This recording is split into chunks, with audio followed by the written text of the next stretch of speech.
గజల్. గజల్ అనే పదం గజాల్ నుండి పుట్టింది. ఉర్దూ సాహిత్యం నుంచి తెలుగులోకి వచ్చిన సాహిత్య ప్రక్రియ గజల్. అరబ్బీ భాషలో గజల్ అనగా రాగాలాపన అని అర్థం. ఛందో వ్యాకరణబద్ధమై లయాత్మకమైన నడకతో స్వేచ్ఛా ప్రవృత్తిని, నిర్భర భావావేశాన్ని ప్రకటించే సాధనం గజల్. ఇందులో విషయ వ్యాప్తి అధికం. భావం చరణానికి ఆ చరణం విడివిడిగా ఉంటుంది. పల్లవిని మత్లా అని, చరణాన్ని మక్తా అని అంటారు. అంతఃప్రాసతో పాటు కవినామ ముద్ర ఉంటుంది. దీన్నే తఖల్లస్ అంటారు.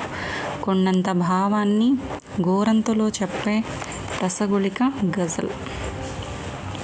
కొండంత భావాన్ని గోరంత చేసి చెప్పేది గజల్. పల్లవిని మత్లా, చరణాన్ని మక్తా, కవినామముద్ర తఖల్లస్.